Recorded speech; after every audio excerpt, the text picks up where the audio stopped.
Well, hello, YouTube. This is Thompson's Reloading Bench here with you. We're so glad that you're able to tune in. So today we're going to be looking at the Lee Collet dies. I had it set up here, but for the sake of the video, I'm actually sitting on top of my reloading bench that my grandfather built many years, 45 years ago, something like that. So actually we're going to be looking at the Lee. Let me see if I can find it. We've got a die here and a die here. I just got done working on this lineman just the other day, but I ain't got it completely. I got it set up, got the turret going. I got it doing a little bit better. And the shear pin broke in the handle. So let me put this die in here. Now this is the, you're gonna recognize this die. This die that I just put back in the case here. This one is the seating die. But let me whirl around here so you can get a closer. I just got a little gun mat. This has got storage up underneath of it. I don't think you can see it. The reason why I keep looking at my watch is, let me show you. It's actually my remote to my phone here. So, well, this is the Lee Collet die. So we're going to, this is for neck sizing, for proper neck tension. So we have a cap, and we're going to take that off. And I just got this paper towel. Go ahead and throw it away. I had a little extra lube on my hands. I want to kind of get it off. And now we're going to look at the, this is the decapper right here. Let me get it in the camera. So that's the decapping pin. Now this is the bushing. So if you look, you can see right here it says 223. 223 on the bushing. So, and up in here, it's a little tight, but I can get it to come out. So this is just the die body. Now it does have a little bit of a stopping groove, so that this, if you can see it, let me see if I can get it up there where it will focus. I don't know if you can see that. It's got a little bit of a indentation there, so it won't go all the way, because so the neck won't get forced over force. But you can see that this is the Lee 223 K4, and this is the actual collet right here. This is what sets your proper. Now I can take this off. Let me get me. Let me stand up here, look at the top of my box, and I will get me a pair of pliers here, and I will show you. Now, right now I have the neck tension. Right now I have the neck tension set on 2000s. So this is a boat tail. You might want to go with the lesser neck tension. So, all right. Now this one has been decapped, as you can see. This one has not been decapped, even though the neck looks to be the same. If you look up close, let me, and this is just a piece of an example. Now this right here is something that my grandpa put on here, and it just gets out the carbon buildup, because I'm doing this before I tumble my brass. And so I've got a small one here, and I've got a little bit larger one here, and then I've got a bigger one. And that can even get into the primer pocket a little bit if you need to. Not too much, but a little bit. But that just knocks off that carbon, so it goes up in this decapper a little bit better. And so let me show you the difference. Let me see if I can clean this a little bit here so I can show you the neck difference.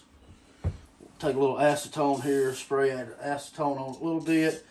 Since this is example brass, I normally wouldn't just spray acetone on it. I would show you, you know, after it has been tumbled. But for this purpose, we're going to show you. So I want it to be a little cleaner so you can see. what's going on and get some of that carbon. Then you're going to get all of it off.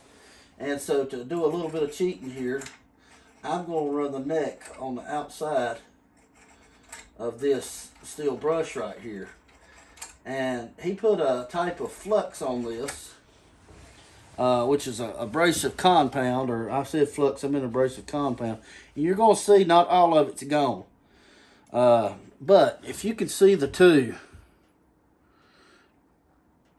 the one to the left has been properly sized, and it's about 2/1000ths longer. But we're going to verify this. Let me set my micrometer right there, because every once in a while I mic, and I look to see, to make sure about the uniformity. So let me get this out. And so we have zeroed the calipers now. And so we're just going to look and see. We're going to get an overall. Now some, I don't exactly try to go with these sharp edges, because sometimes you just don't get the most accurate. And we're dealing with calibers, so it's not the... So we're coming in at 1754. So, and that is sized. So this is neck sized and decapped. Okay, so we're going to come in and look at this one and see what we got. So that's 1741. So 1741. I don't know if you can see that. 1741. And then this one, once again, 1754. So yes, it has drawed it out 1/1000ths, and this has been fired. This is the second fire on this particular piece of brass. So we will have to do a little trimming, and we're going to have to do some things like that in the brass preparation. But as you can see, this has been fired 2 times now, but this one has not been sized yet. And as you can see, that's not good. So it's not been sized compared to, now we're going to set the die up here in just a second to see how that goes in there easy. But now if I force it a little bit past that boat tail, you see that neck tension? That's about 2/1000ths. 2/1000ths on the neck tensions. And what we're looking for is, you know, if this is well, we can do it right here too. Let me zero these back out. We can do it here, but I'll put it on the mic too. But if we look at the ogive here, you can see that this is a 224 diameter, which we know that we didn't need calibers. Okay, we didn't need that to find that out. But let's go ahead and use and just for the sake of the video purposes, let's go ahead and run this up, and we can verify it right here to the ogive, which would be the base right here, right at the crown of the boat tail. Yeah. So let's read it out. Smike it up until it stops. We don't want to squeeze it too hard, but we want to get an accurate reading. And it stops seating right there. And I don't know if you can see that. That is 1, 2, 3, 4. Let's write it on right there. 1, 2, 3, 4. So that is a 224 diameter, and that shows us, even with the micrometer, that shows us there. So that verifies that. But here's the problem that we run into a lot of times, especially after the second firing. And you can basically look at this brass and tell which one. This has been sized, this has not been sized. So let's zero. And now let's look at the OD. I mean the ID, the inside diameter. Okay, so we got that. That is 216. So that's going to tell us, if we're looking for 224, that's going to tell us we're way out of semi-spec there.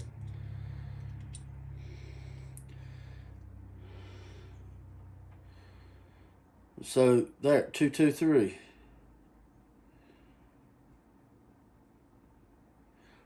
0.5. So that shows us we're not actually quite at 2 thousandths. We're actually at 1 thou and a half. So this is with 1 thou and a half, not quite 2 thousandths. I have to recant that statement, but right almost at. It's just enough for that boat tail of that ogive right there to go past that boat tail and stick in there and get proper neck tension. So that is, let's look at this one. This is the Hornady 68 grain boat tail hollow point, and that is for a bore of 7 to 10. So 7 to 10, and that's what that is recommend. I'll let you see this. And so that was that projectile. So let's see, where's my nozzlers at? I don't know if I've got any open nozzlers. So right here we've got, oh, that's 308. Grabbed the wrong one. No, I got nozzlers up here. There they are. I think this is my 223. Yeah. Okay. So we've got 50 grain too. Now this is a nozzler, and let you see that right there. And so these are a little shorter. Now these is a hollow point too, but this is a 50 grain. Now it is a boat tail, but it's a very small, very, very, very small boat tail. So let's check with that as far as the consistency. And as you can see, that is a great neck tension, somewhere around 1.5 thou to 2 thou. So we checked the nozzler. So, and I got one more different type of projectile here I like to shoot. These are for target practicing only, short range, not long range. So if we want to get a little bit more, and the other one's match, that's for long range. The Hornady, the 68's for match. It's for actually going out there. Now these are some hunting rounds. And now these are the Game King by Sierra. And these are going to be the 55 grain spritzer, but these are also a boat tail. Okay, so this is the last projectile I'll shoot in the 223 and the AR. And you want to get a 7 to 10 on the barrel for about all of these. Specifically on the 68 grain, it actually matters. Almost the 50 and the 55. I mean, you could go pistol with that, no problem. You could go with the, I don't know, maybe, I don't know exactly how far, so I don't want to get into that. I'm going to think better than that and not give out information, because anything you see is what I do. So I don't want you to look at Thompson's Reloading Bench and say, well, you know, Kevin did this over at Thompson's Reloading Bench, and I did that, and something happened. So this is what I specifically load for my firearm, which is my Smith & Wesson M&P 15 with a 1 and 9. So it's got the 1 and 9 twist. The barrel is 16-inch 1 and 9. That's the twist on it. But anyway, so this is a soft point. And this is a 55 grainer. Now this will actually, when it hits, it will just come out, and it will literally come all the way back to when you're coming down the length of the bullet down to the first bit of ogive right here. When it actually gets to 224 diameter, it will actually come all the way about right here. And it will flower back, and it will expand around this ogive right here. But from here to that bow tail is, I can mic it here, but it is 224. 1, 2, 3, 4. And as you can see, let me turn that mic up.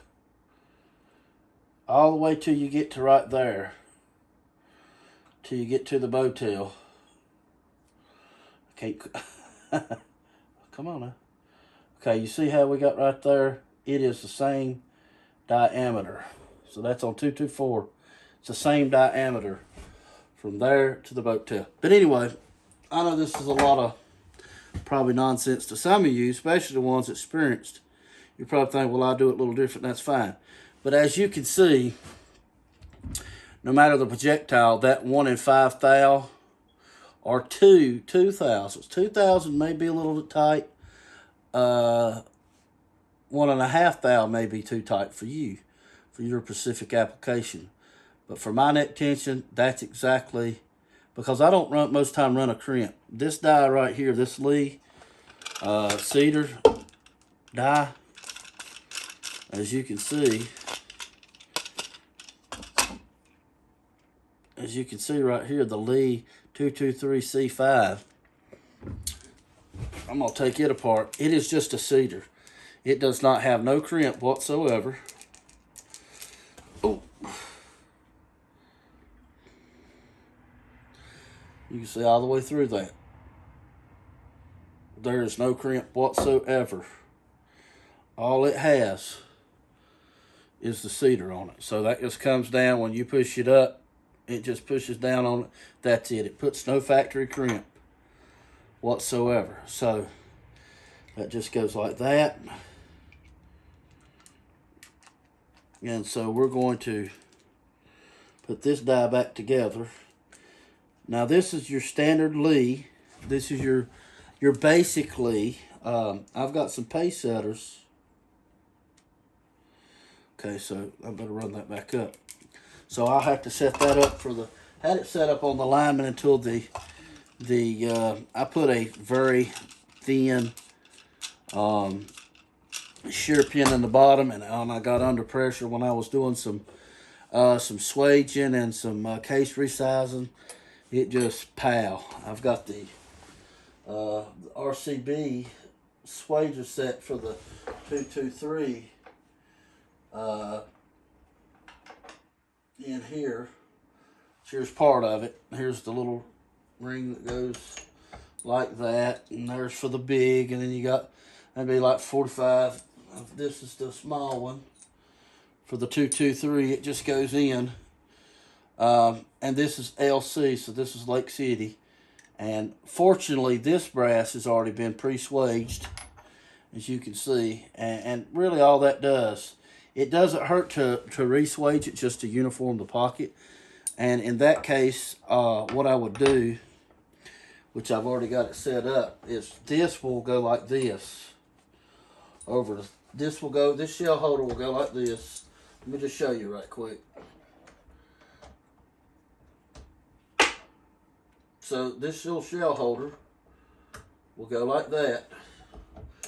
This will go like that.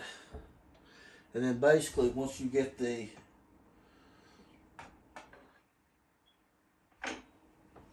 dies right here for it. Like I said, I had it on this lineman, but this lineman just did not hold up. And that's how you drop something, so. Now as you can see, this is a, let me clean that off. I don't know why it's got so much. We live on a farm out here, it gets dirt everywhere, so I gotta clean that up a little bit. Again, I'm just putting some part cleaners, jet spray, acetone base, just to clean some stuff up. I'm gonna clean my die up a little bit. I don't like it getting that dirt on there. Okay, so here is the die, and if you can see up in there, so that basically goes like this. Now I'm just working on this. I'm waiting on my other press. I'm waiting on my other press to get here. I may have to reset that neck.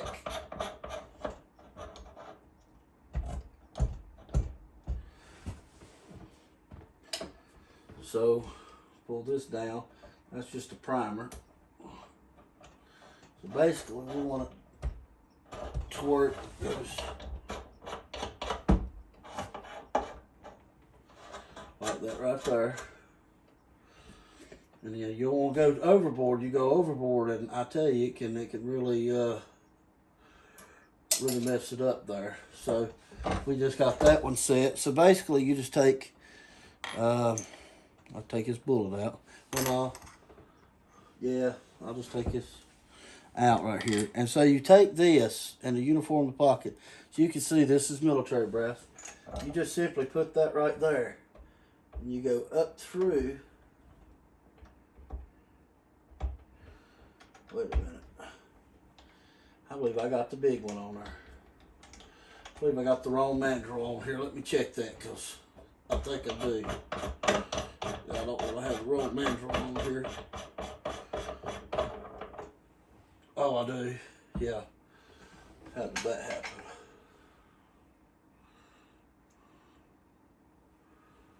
Yeah, I do.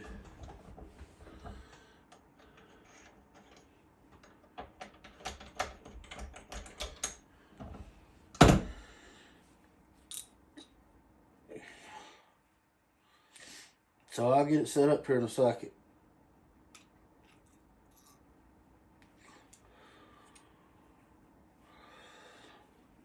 Okay.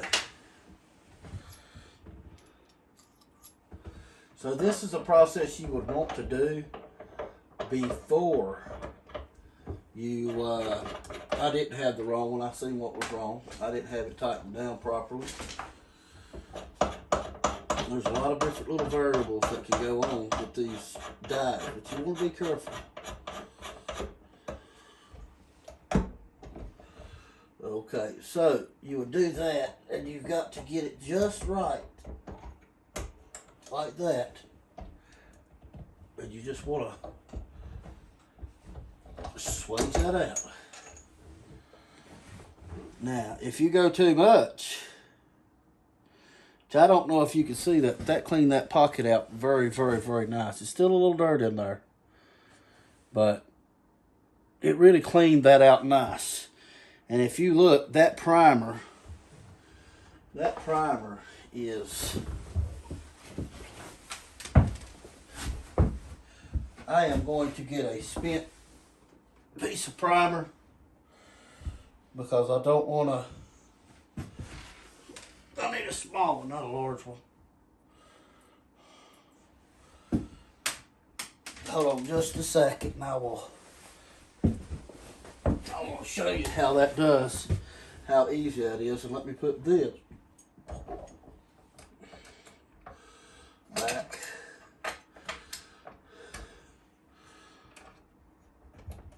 Okay, so I'm going to put that back right there. This back in here. Now I'm going to put that, I don't want to lose my bottom piece.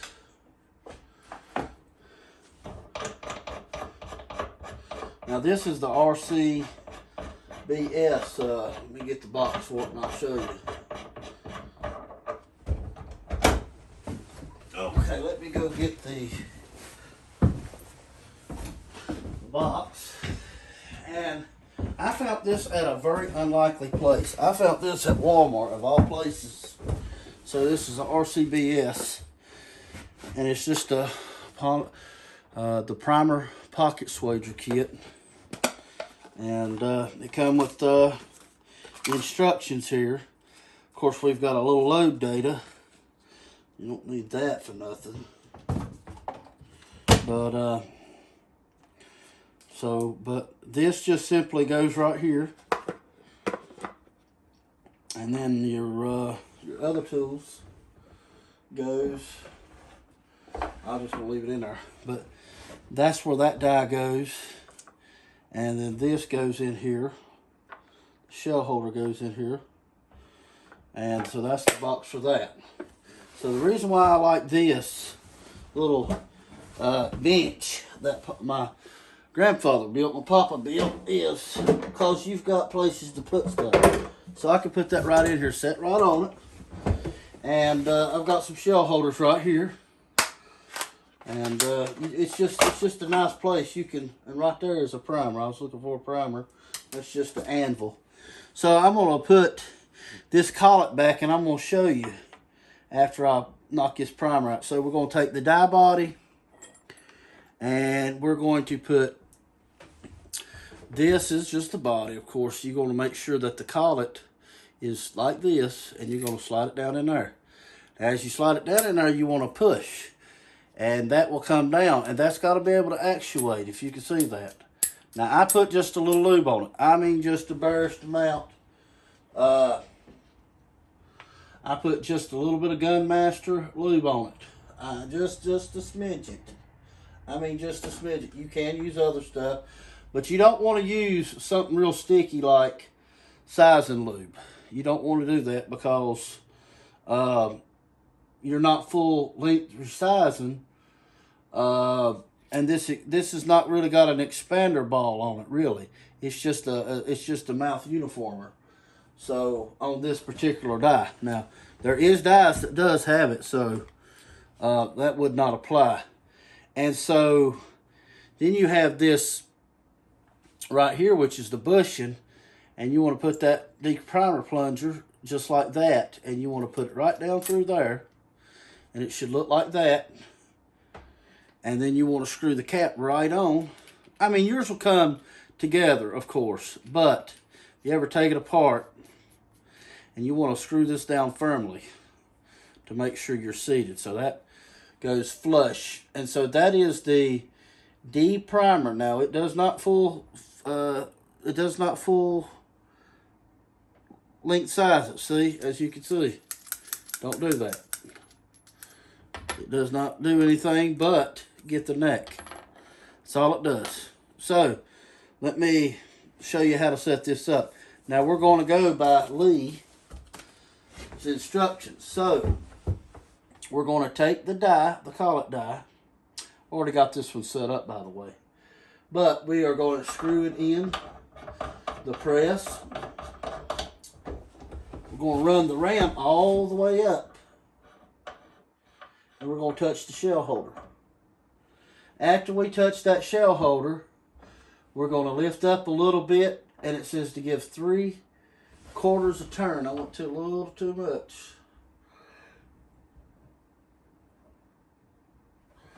And do not, it says in Lee, I mean, I'm just telling you what Lee says. It says do not do it without a shell in, because you can cam that over up in the top and mess up the top of your collet, according to Lee. So as you can see, we have a cap in, we have a primer in, and all we're going to do is take this number 4 right here, shell holder, and we're going to guide it up. I don't have any lube on it. You can see there's no lube required. And what I'm going to do is, gotta find that primer. Did you see how I cammed that over? Says to give 25 pounds. Now here's the primer that was just punched out. We swazed and uniformed that pocket on that 223. Now let me show you why we do that. That ain't the right primer, doggone it. I thought I found it. Oh, right there it is. Picked up a 22-250 primer. So right here is that primer, that little one. And as you can see, by hand, I almost could reprime that. Let me get, well, I don't want to get it, the Lee primer's up there, but as you can see, you can almost hand prime this thing, but it retains good. And just like you've got net retention, you want good retention on your primers. You don't want to have to glue it in. You can. I even know people, especially on the LC, the Lake City, or the military brass, that puts a dot of super glue. You can do that. I don't, but you can. So now, this one's sized, this one's not. So this one's got the it's 2235, a thou and a half. You can see this one goes through and through. And as we're going to check this one right here, we're going to see what this one does now. So let's check the mouse now. Now that neck tension might be closer to 2 thou. So what I'm going to do is I'm going to loosen this die just a little bit, because that neck tension felt a little, to me, it felt a little hard. So I took about a half a thou off of that die, as far as the collet. So let's try this one. I mean, it's not bad, don't get me wrong, and it does have a little bit of, I didn't do it like I should have, knocked the carbon out. And as you can see, that carbon did make a difference. But that was still, that's a little, I don't know. I don't quite like that neck tension. I like the neck tension on this one a little bit better. See that? So we're going to size this one after I took that about 5 thou. That was just guesstimate. So we're going to put it in the shell holder. We're going to run it up. We're going to cam it over. Going to come back down. Nothing hard to it. I mean, I didn't have to, you know. But if you've got to sit there and just whack-a on one, I mean, you know what I'm saying? If you're really getting on it like that, I mean, seriously, you don't want to have to do that, okay? So, you see, that wasn't enough. When I backed it off, that wasn't enough. So, what we'll have to do is we'll have to put it back on there. We'll have to put it back on there. I took too much out. So you got to get your dies within about a 5 thou. I mean, a half a thousandths off. Because if you, I mean, it's about a half a thousandths. Okay, now that felt right. That felt right on that neck. Back it up a little bit. Back it up a little bit. That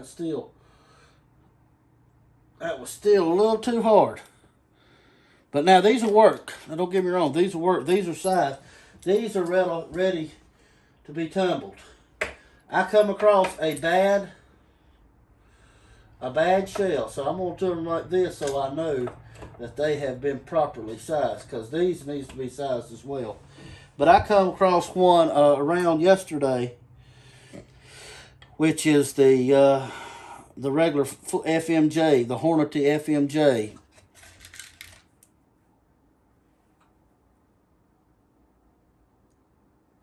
I did not load this one. This round itself did not really chamber. You can see it got stuck in my chamber. The bolt seated. You can see the dimple. But turn my remote back on here. So I can see how long we've been going. But you can see that it chambered. And this was on when it cycled. When it stripped it out of the mag fine. I didn't try to shoot it. I was just going to try to take it out of the chamber. So I'm gonna fire this. But it's got a little bit of a bulge right here in the belt. Right here. Right as you get to the head stamp. It's got just a little bit.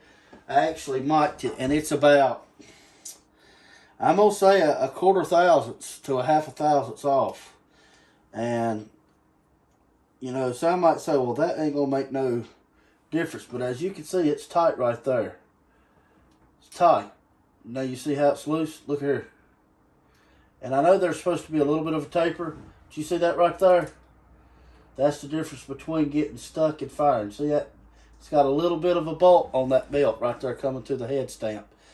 The last 1/16 of an inch from about right there. And you can actually see it. So it will fire. And it will form and it will eject under load. But I didn't really like that inconsistency of that case. So I don't know. I'm going to set it aside. I may just go ahead and pull it down. And this case is pretty dirty. And I don't know. Like I said, I don't know. This was a factory load. So I don't know what I'm going to do with that round yet. But anyway, that was that. So this is just a standard mic. It's a micrometer. And it's really good to have for your ogive and the I can't hardly speak. I speak redneckanese, so half the time I can't speak English. But the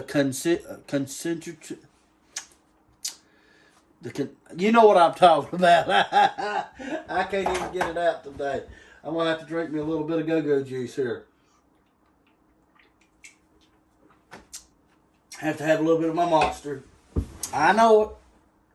Calm down. I know. You don't need to be drinking Monster. I realize that. I really do. So, okay, where was we at? Oh, yeah. So, this is this brass that I have fired right here. And this has no cap in it. It's been decapped, but it has not been pocket swaged, primer pocket swaged, and it has not been necked, resized. So we're gonna just put it up in here, and we're gonna look and see where we're at right there. Somebody says, "Well, you ain't gotta check every one." I do. Progressive floating is fine. Oh, perfect, perfect. We got that. We got that necked in there real good. It's about 1.5 thou. Let me see what we got here. Turn this on. Make sure it was 0. Let's check this. Oh. 0, 0. Let's just check the ID. 2235. We got that 5 thousandths that I was talking about. That we needed. That's perfect. Now these are a little tighter. These are a little tighter. These are 1 thou. Let's see, about 1.5 thou. 0 it. As you can see, these are 22. Well, if I could hold it, that would be. So you can see it. That is 222. That's 1.5 thou that I was talking about. So that 1,000 makes a big difference. That one's pretty tight. It's fine and ain't gonna hurt nothing. If anything, that would replicate more of a closer, like a factory crimp, and this would be like a non-factory crimp, if anything. But when you put that crimp on there, you're basically closing that neck up around that bullet, so it's not gonna hurt anything. I'm gonna say there's about a 5 thousandths tolerance there. Some may like it a little different. This was been decapped, but I decapped all this the other day because I didn't have the collet in, because I wanted to do just the neck and not the full length. Now maybe later on, as the brass, this particular brass gets a little, and you can see this has been annealed. I don't know if you see, that's been annealed. So the neck tension might be a little bit better on this one. No. So I'm gonna, even though it's been annealed, I'm gonna size that neck up right here. So if you can see, I'm at 1 thumb. I cammed it over right there, and that's all. I mean, it's not a lot to it. If you really got to put some force down on some stuff, you better watch out. Now, am I saying there ain't things that's swaging? There's a little bit more force involved. But I'm going to tell you what, this old Eagle, this is an Eagle. It says Eagle right here, then a Cobra 300 right here. This right here, this ergonomic camel, and the way it's big and beefy down here, and this is a full stroke. This thing, man, it really, and I wasn't supposed to do that, by the way. You don't do that, but I forgot. I didn't have it. But you're not supposed to do that mandrel on dry because you can mess up the top of the collet. But anyway, because the collet hits that bushing in there without a neck. That's why it could do that. So it's pushing in on itself on its collet. That's the whole deal right there. But anyway, perfect neck tension. I mean, with the thumb, perfect. That is awesome. Awesome. So I like to check every one of them. You ain't got to. I do. This is only a few pieces of brass. Some people like progressive loading. And, you know, I don't mind it, but it is like therapy for me to be out here. You know, I can listen to the Bible. I can hear some preaching going on. You know, It's just a long time. Just it's slow. It's something I can pay attention to. I find it very therapeutic to do reloading, matter of fact. And you ain't gotta go fast. You ain't gotta go slow. And you ain't gotta be a granny about it. But I'm doing it for precision. That's why I am loading. So I'm not worried about getting the things, the paste sped up, you know, a whole lot. You know, that's not my goal in what I'm doing. My goal is to make precision rounds. I'm not talking about the most precise rounds that you've ever seen. I'm just talking about fairly accurate, good quality ammunition. Yes, it's a little bit cheaper, but that's not why I do it. I'll do it because I like it. And that's something, anything you go to do, you ought to like. But this is a passion for me. This is something that I really, really, really, really enjoy doing. So, and I love, my grandpa just gave me this press, and I'm telling you, I love this press. I mean, this press it's nice. You can get your hand all the way up in there if you need to. I like how it's got the quick change on the ram there. It's interchangeable right now. I've got the primer on just to get it out of the way and I don't lose parts. I've got it on the old Lyman ST, but it's interchangeable. I can put parts on this to that. It's just cool. It's a really, really, really great little press. So it's very rare, by the way. It's not something that was sold, you know, all over the place. It's actually very rare to find one of them Eagle Cobra 300s single stage press. But it's a very well made, it's a very, very, very just well constructed. I mean, the ergonomics of it. Look here, just two fingers. Whoop. That slipped off. That handle is a little bit slick because I just cleaned it up. It's made it a little slick, but I mean, it's literally requiring no force at all to do this at all. I mean, it's just beautiful. It's the only thing I know how to say. So I'm going to finish doing this brass. I just wanted to show you, for the ones that maybe are full length sizing, that's great. That is great. But I want to tell you, I mean, as long as you're not in the trim, as far as trimming, you know, since we're not touching the shoulder. We are not touching the shoulder whatsoever. We are only, now, that's another thing when you set this neck up. When you set this this die up and this collet up. If you have a short ram, which all rams is not the exact same length, but if you've got a short ram, or you stop short of the shell plate holder, and you run this further down to meet the shell plate holder, just know that you can get into squishing your neck or your shoulder. You're going longer than the neck, and you're getting down in that shoulder, in the crimp of the shoulder there, and where it starts the ogive right here, where it starts out. And you do not want to dent your neck, but you can do that if you're not very careful. You do not properly set up this Lee Precision Collet neck die and decapper. So you want to make sure you set that up correctly.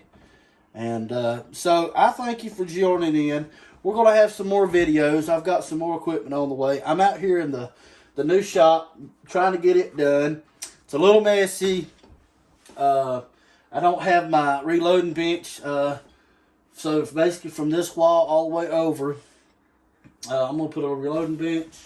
I'm going to have this where it will slide up under it, because I love this. This is on wheels. You can slide it, and you can slide it anywhere you need to. And anywhere you need to, and you can do it.